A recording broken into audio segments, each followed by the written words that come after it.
మీరందరూ నేను ఆడాను అనుకుంటున్నారు. నేను పోరాడాను సారు. సో మనం వెయిట్ చేస్తున్న పెద్ద ట్రైలర్ అయితే రిలీజ్ అయింది. గ్రామంలో పుట్టిన ఒక సాధారణ యువకుడు తన ఊరి గౌరవం కోసం యుద్ధం చేస్తే ఎలా ఉంటుంది అదే పెద్ద ఓవరాల్ గా థీమ్ పక్కన చూస్తే. అండ్ రామ్ చరణ్ కి ఈ సినిమాలో కేవలం హీరోగా కాదు, అండ్ అతను ఒక పవర్ఫుల్ రోల్ ప్లే చేస్తున్నాడు. 1980s గ్రామీణ ఆంధ్రప్రదేశ్ బ్యాక్ డ్రాప్ లో ఈ మూవీ రాబోతుంది.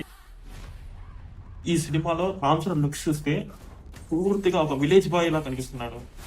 AR Rahman music, Buchibabu direction, Ram Charan mass performance, ఈ కాంబో ఆల్రెడీ హైప్ క్రియేట్ చేసింది. పెద్ద స్టోరీ రియల్ లైఫ్ ఇన్స్పిరేషన్ గా తీసుకున్నామని చూసి ఆల్రెడీ బుచ్చిబాబు చెప్పాడు. జాన్వీ కపూర్, శివరాజ్ కుమార్, జగపతి బాబు వంటి భారీ కాస్టింగ్ కూడా ఉంది. అది ఒక బిగ్గెస్ట్ హెల్ప్ అవుతుంది ఈ మూవీకి. నా క్వశ్చన్ ఏంటంటే, ఈ మూవీ తెలుగు సినిమాకి నెక్స్ట్ లెవెల్ మాస్ ఎక్స్పీరియన్స్ అవుతుందా? మీ ఒపీనియన్ ఖచ్చితంగా కామెంట్ చేయండి.